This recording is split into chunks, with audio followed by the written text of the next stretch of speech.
Left hand up. Another win, winning on and off the field this week. Commanders destroy the Houston Texans. We're going to celebrate it, give out our awards, check in on some fantasy around the NFL. You know the drill. Stay tuned.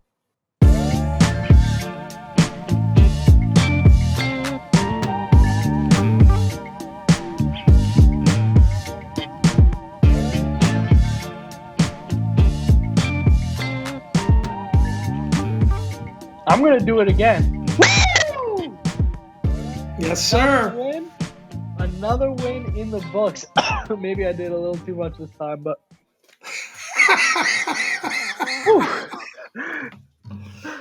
I'm pretty Got any other things you need to do before we can start this pod today? You know, hey, we got leave it off. Postgame poops, all this going on.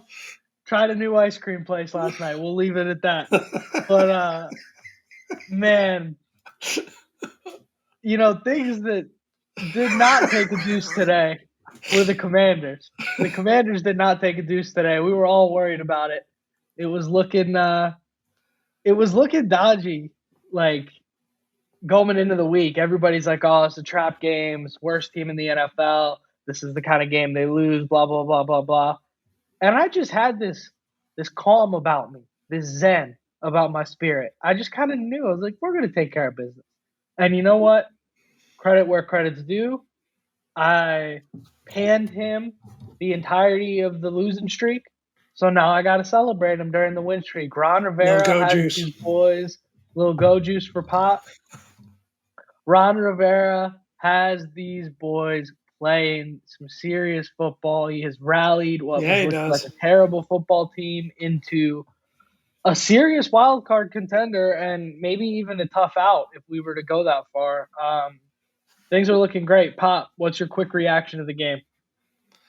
Yeah, same thing. I mean, there was that confidence that you didn't know how to feel confident, right? I mean, it's been a really long time since we've had that feeling. And, you know, starting the season, what was it?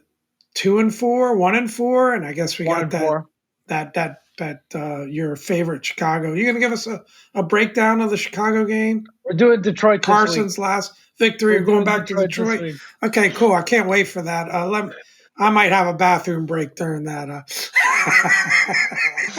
You take one deuce, man. But yeah, I mean, you know, again, that being able to feel confident in a game like this, and you know, did what they were supposed to do. People are going to say, Houston sucks. I don't want to hear that, right? I mean, they came out, played hard. I would have liked to have seen them keep scoring or take advantage of some of those red zone opportunities if I'm going to get nitpicky. But you know, overall impressive win. It's tough to. I mean, how wonderful it is that we're starting to talk about post-game awards and we got too many names. You know, we're trying to kind of boil it down. And I got to admit, you know, we're kicked off this podcast. Really appreciate the support out there, especially on some of the short videos. We got some really great support this week. But starting off 1-4 or 2-4, I'm thinking, man, was this a good idea? This really sucks to have to come on here and talk after losses. Like, you know, it hurts bad enough, but, you know, going on a 4 out of 5 now, I mean, winning streak and playing really good ball. I mean, defense is looking really, really solid, and offense has found a formula that works. Yeah, it's great. Yeah, I mean, four of the last five of the last 6 since 1-4, a really big turnaround. Heinicke, 5-1. The biggest headline coming out of this game, because honestly, beating the worst team in the NFL is maybe not the biggest headline. The biggest headline coming out of this game, Ron announces Taylor as the starter. That's huge. Taylor Heinicke. I feel bad for my boy Carson. I agree with the decision. I agree with the decision. Feel bad for my boy. I don't. You stole $28 million from my favorite football team. Right off into the sunset now. Right off into the sunset. He did say he's coming back as the backup, so he's one snap away. Oh, Christ. It's fine. You know what? He's done. I'm going to celebrate. I'm happy to have Taylor. Absolutely. I think we're done. I'm all good to be done talking about that. That's the Let's biggest win focus on the here. play If on we the don't have to field talk and about get it. behind Taylor. It's an obvious decision. Yeah. You can't go.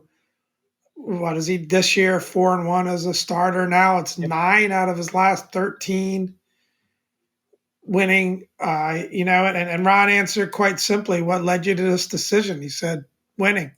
Yep. So I don't.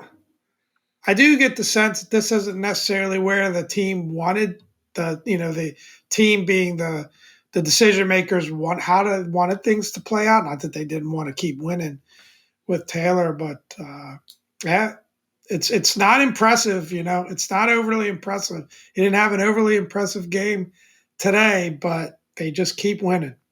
He's kind of just like, I was watching the first half and I was texting you about it. I know you were listening on the radio. He's dialed in, and he gets dialed in into these rhythms and sequences when it's important. And it's just, there's this symbiotic relationship between him and Turner and the run game that's just kind of working right now. I don't know why. I agree with you. He's not the most talented quarterback in the world. I don't know why it's working so well, but he just kind of seems to dial in and manage the game when it's time to dial in Well, and we're manage the game. well, So, truthfully, we're giving him way too much credit. I think the team itself is playing hey, so great. agreed. As a Agreed. team. I mean, they found the formula. Was it Masco, the offensive line coach? I mean, somebody made the comment that he's doing it again. He's pulling it off again. It took a Yep. while to kind of get that mix right, figure out how to plug players, and to give credit, as upset as we were with some of the changes that were made in the offensive line. Norwell and Turner are playing a lot better now. They're getting Yeah. healthier. They're getting in a groove.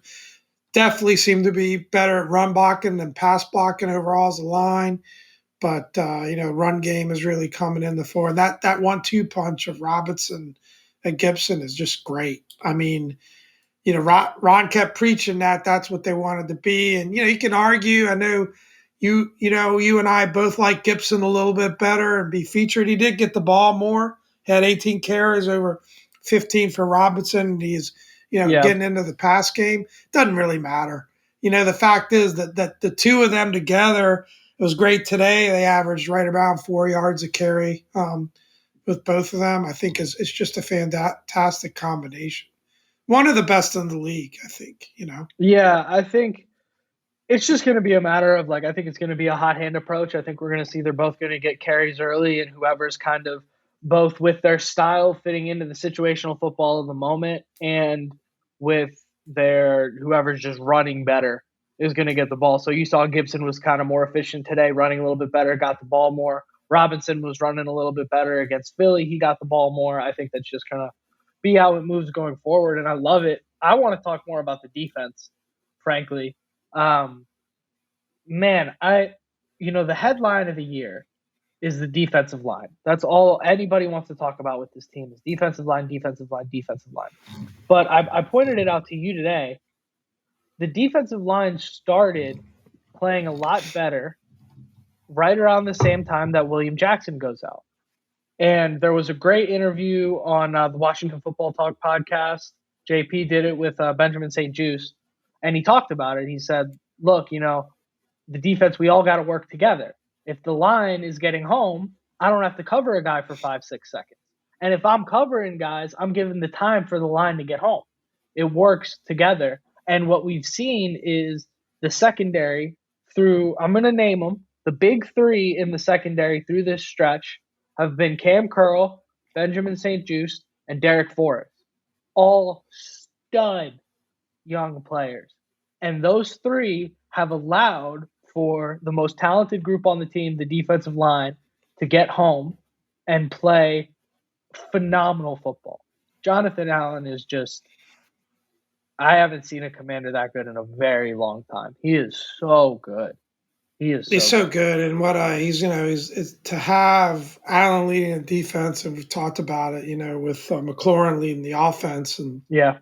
if you haven't checked it out, check out that little quick YouTube short we did on McLaurin. But I mean, it's just those two guys, not just they're elite players, Yeah. elite, right? And that's just this team's lacked eliteness in terms of players, but just elite leaders and people too, Yep. right? Whether it be working in the community, leading the team, and then they're just clear leaders. And then, not too far behind that. I mean, is if you had the Ray Allen and Payne, they're pretty close. Sweat's playing great. That's why they're not in a rush. The other big headlines, Chase Young, not in a big rush to bring Chase back. Yep. Um, uh, this time around. So, yeah, I mean, it's not just the line. That's what we were exchanging on a text message, right?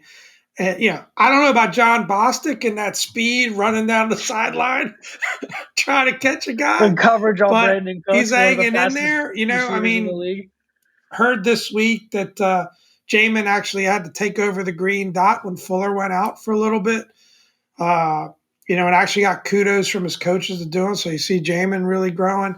It's a great. Holcomb? It's a. I'm not gonna call it great, but a heck of a defense. Starting 11. Maybe you could argue at cornerback depth isn't great. Definitely linebacker depth isn't great. It'd be great to get Cole back soon, hopefully. But defense is just balling out, and it's really what the difference is in this team, I believe. Yeah, I mean, it's just so wild to look at. A name that we highlighted a lot in the offseason was Benjamin St-Juste as that 11th defender, maybe playing more Buffalo nickel kind of situation. He's going to be Get our that. nickel guy. And all of a sudden, you have an injury and you put this guy back on the outside, which, hindsight is 2020. You're looking at it going, why the hell wasn't this guy on the outside the whole time? And he is just blossoming into this star at cornerback. I love him. He's physical. He's big, tall, rangy guy. It's just so awesome. And you highlighted Jamin Davis kind of taking over the green dot role for a little bit there, and Jamin has been good. He's been like really good. Like he's been playing solid football. Did I mention that Jamin Davis has been good? Did I He's say been that? good. He's been We good. hey, we came to his defense. Go back and watch the early pods. We came to his defense. Yep. So, but I mean, yeah, and even a sneaky great signing. I talk about roster building, and there's people that question, Ron as the GM, but you look at this roster and how it's been built. Yeah, there's been some misses, but there's been a heck of a lot of hits. And one hit, which was brilliant, was bringing in Ridgeway, right? When Mathis went down, stole him off Dallas practice squad. He's a player that Dallas really liked. Yeah. And a double benefit, he might be better than Mathis. I mean, we don't know, but heck of a, it's like a free draft pick, which is one of the defensive coaches mentioned. So it's good stuff there. And it was, I think offensively, it was really good to see Logan Thomas look like Logan Thomas today. That was probably to me, the brightest spot, because the rest of the stuff was, McLaurin looked good. Yeah, Samuel looked good, which is amazing that we can say that. Yeah, the combination of, we already talked about Gibson and B-Rob, but, seeing Logan Thomas, because that was one thing we were really lacking, was production in the tight end group, right? Yeah. So. Yeah, I mean, seeing Logan Thomas come back is excellent. I don't want to see him be used as a fullback. Can we stop that, please? Like, John Bates is such a great run blocker. I know it's a little more predictable, but just stick Bates back there. Come on. But that's a nitpicky thing. He's been great. I mean, he looked like Logan Thomas today. A lot of those big catches over the middle, a lot of the big stretch out by the sideline kind of catches. He looks like Logan Thomas. He seemed to have the better burst, right? He looked like he was laboring quite a bit in some of the previous games. Wasn't quite himself, and how about Ridgeway with the WWE move, slamming the running back? maybe not the smartest play there. Smartest move, right? I like that kind of stuff. It's tackle football. I like physical play. Yeah, you can't do it, but though. there's a little reckless. But I want to highlight. Yeah, I was. You mentioned I was a bit unexpectedly in and out today, and I did end up watching the whole game. It's amazing what you could do by DVR. So, not blagging it here. I did watch the whole game, but I did end up hearing a lot of the radio broadcasts. I think they actually do a really good job. Yeah. I know that it took a lot of grief last year, but I think they're kind of finding their stride. It's an interesting setup where usually the play-by-play guy is the master of ceremonies, but Bram does the play-by-play. Julie Donaldson kind of, is the master of ceremonies for the broadcast, and London Fetcher's a lot of fun to listen to. I think they're actually finding their groove, finding their stride. So quick shout out Awesome. to the radio team. I really enjoyed it. It was kind of like I was telling my wife about it's like books on tape. And in some ways, I was even more focused on, the plays and hearing it all out. They did a really good job. But Yeah. during that Ridgeway play, London Fletcher was kind of funny. He's like, yeah, you can't do that. Yeah. You can't do that. He went Yeah. WWE on him. Yeah, and another great performer on the defensive line today was F.A. Obata was really good too. And just to speak further to your highlighting of Ron's roster building, I mean, you look at the James Smith Williams and the Ridgeways and the F.A. Obatas, the not sexy big front name guys, but are still performing really well. And I think that's a testament both to Ron's evaluation on the defensive side of the football and to his coaching and the culture that he's built.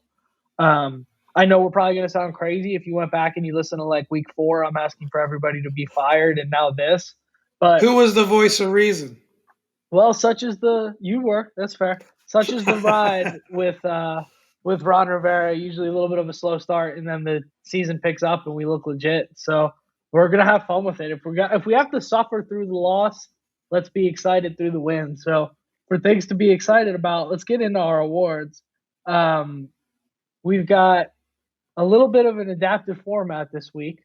We're going to give out a double sauce award to 2 players because there's so many good we made a big batch this week, right? Yeah. We made a big batch, so we got plenty to go around. I'll send you home with some leftovers, A little bit of rigatoni. There you go.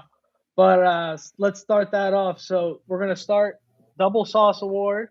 2 of our defensive linemen, Jonathan Allen, Montez Sweat, 2 sacks each. Both get the sauce award. Great football players. Nothing more to be said there. Yeah, D-line was. I mean, you could probably give it to the whole D-line, but they were putting in some work today, as you should expect that they would do. But it was great to see. Yep. First helmet sticker, Kendall Fuller. That pick 6 right at the beginning of the game. Beautiful pick 6. He highlighted a couple of my keys to the game going into the game. I think some of them were to strike early because I don't think if we punch them in the mouth, I don't think they can punch back. And then I said we got to get some interceptions, and he does it all in one snag and go, one play. And it was so, as I'm watching it happen, I'm like, he made it look so easy, and we scored a touchdown, and there's no flags, nothing. I was in disbelief. It was fantastic. So well done, Kendall Fuller, on that helmet sticker there. And then Derek Forrest with another helmet sticker in the secondary. That interception was crazy. A St. Juice Derek Forrest combo on those turnovers, right? St. Juice sets them up. Defoe makes the heroic play. Couple games in a row. I love it. I love the secondary. For me, on the defensive side of the ball, my favorite position to watch is always corner and safety. I always just love secondary play. I always think that's the most entertaining thing. I love watching this secondary. This is really exciting. And last helmet sticker, speaking of really exciting, Logan Thomas. Shout out to you. I was actually considering sauce award for Logan Thomas going into this. And then you made the argument for the defensive guys. I figured, you know what? Got to stick with them. Logan's going to earn one before the end of the season, I think. But so great to see Logan be Logan, man. That's really encouraging because going into this week, I kind of had a thought. I was like, yeah, Thomas has been slow to come back from that injury, and you don't want to write it off. It's a nasty injury. It usually takes guys 2 years to get fully back. But, man, Logan Thomas is looking like Logan Thomas. That's awesome. Yeah, I think one of the most disappointing things on the offense has been the lack of production with the tight ends, right? Yeah. So, yeah, I mean, to see that be another element that's added and a big target there, you could see that, a couple of them didn't connect, but Taylor was really looking for him as well. That was great to see. Yeah, him and Taylor are supposedly really good friends off the field. And you saw last year watching I've heard that. Yeah, you saw last Yeah. year watching them play together, the chemistry that's there and the way that Taylor looked to Thomas, and Thomas just made some superhuman plays. You think back to that catch he made in Vegas. We were there for that. And so it's going to be really cool to see now that Thomas is feeling better health-wise, Taylor's starting for the rest of the year. I think we're going to get a Logan Thomas Sauce Award before the end of this year. I think that's inevitable. We'll just see when. But Son, we have a winning record. I can't 6-5. believe it. 6-5. With a we'll talk on our pregame pod, but with Atlanta coming in to our house, so got to feel pretty strong about that one too. So yeah, a lot to highlight in that pregame pod. A lot of good headlines there. But yeah, 6-5, pretty unbelievable. Didn't think we'd be here about halfway into the season. I think even you, who were more optimistic, didn't think we'd be here. I was watching CJ. No, we're gonna talk.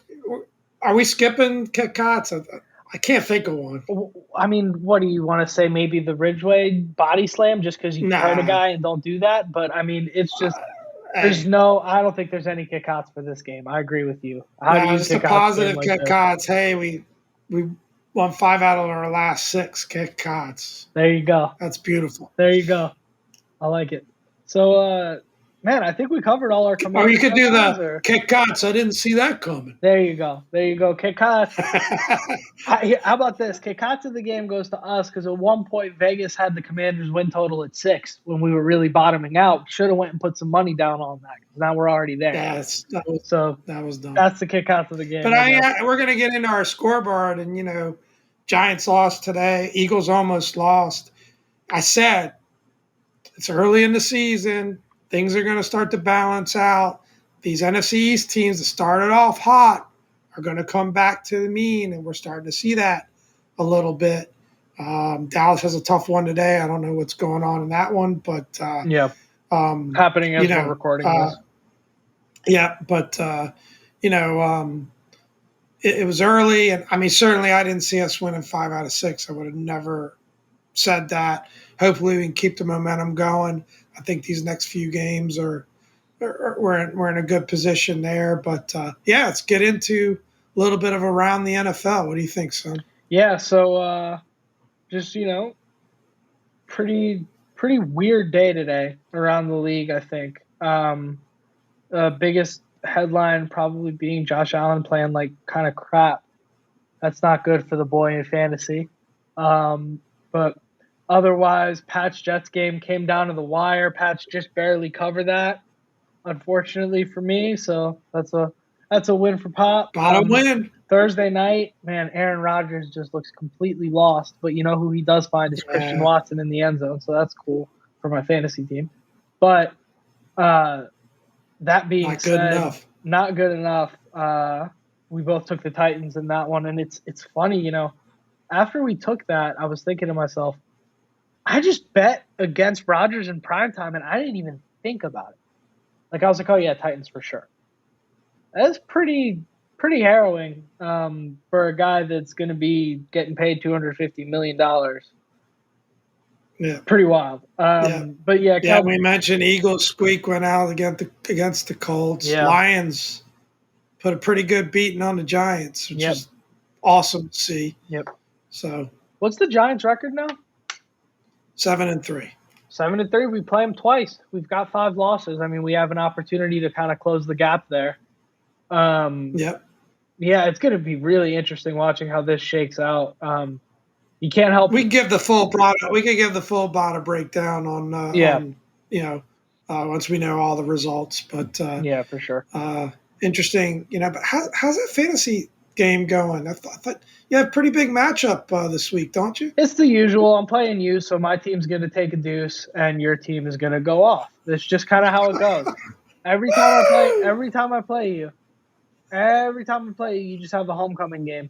Every time. This is a bad week for me. I think I'm going to go 0-3. I'm not having that great of a week. I'm kind of right. I'm kind of average. No, I mean, Derrick Henry threw a touchdown pass, and Cordero Patterson got a 103 yards. This is funny.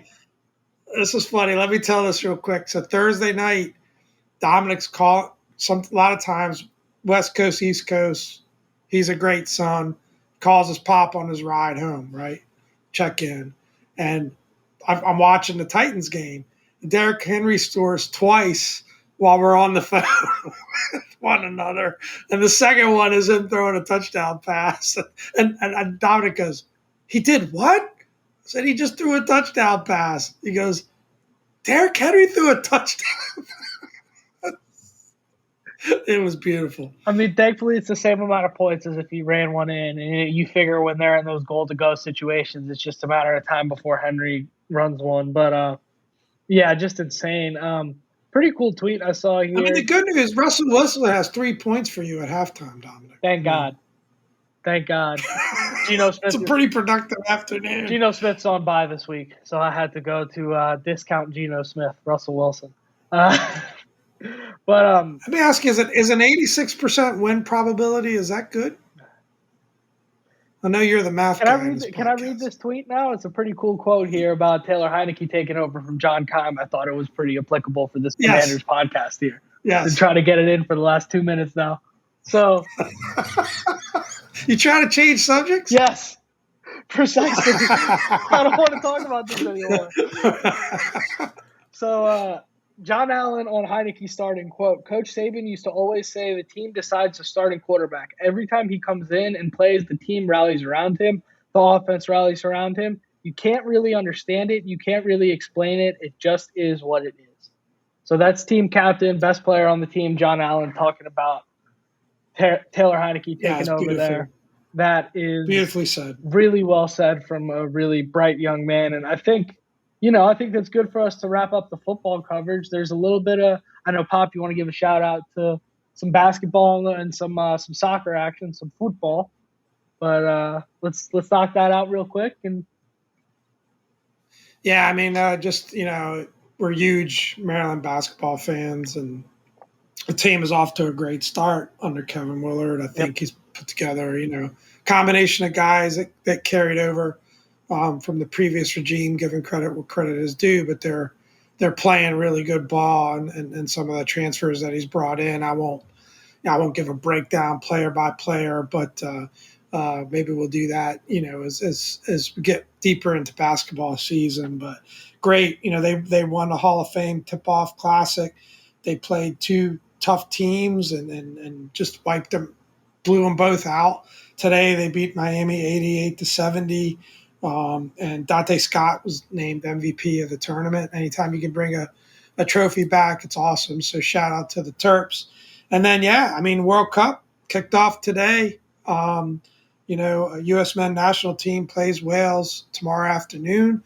I don't know. Pop might have a little, might not be the most productive afternoon for me, but definitely looking forward to watching that. Yep. A bit odd. World Cup kicking off this time of year. We might have to talk to my boy. We might do a little bit special pod on the World Cup. I think we probably owe the heritage that. Yeah, we could get into that. Just go US, go US. Yep, yeah, we're all in for the US and for Argentina this year. I think on the World Cup. That's right. Because we got a lot of family history in Argentina. Oftentimes Italians overlap with Argentina pretty often, and we are not the exception to that case. We got some family coming from Argentina, so it's that's us this year with no Italy, and Terps basketball. Woo! We're all in that group text, and everybody's like, "How about them Terps?" But it wasn't quite said in like a winning way. It was just like, "Wow, Terps." And when I see that, I'm like, oh, we got blown out by 80 points. And I asked Siri what the score is. I'm like, holy crap, they scored 90. That's a high score in college basketball. Yeah, I mean, it's two really dominant performances. And you never could tell, like, they've been blowing teams out early season. But they played Niagara, Western Carolina, Binghamton. But then, again, blew out a very good St. Louis team and Miami team. Yep. And I don't know. It's early. You never know. I didn't have a lot of real high expectations for this team. I don't want to say that I do now. It's way too early, but they look good. Yep, I'm excited. They look really good. I'm excited to carve out some time and to watch them. And I think that's about it for the boys today. What a win! Not too much to talk about on the gameplay side, which is always good when you win. Left hand up. We did it. On to next week. On to Cincinnati, on to Atlanta. We'll talk about it on Tuesday. Have a good one, guys. Wait, sorry. I've been Dom. This is Pop. I almost had to See, I tear saw into the you, son. sparkle in your eye because here's what you guys don't see about Pop. He's gonna sit there silently and just smile at the end. And the second I hit the stop recording, what are you doing? You forgot to do the Do it outro. again. Do it again. Come So on. Do it again. I've been Dom. This is Pop. Left hand up. Go Commanders.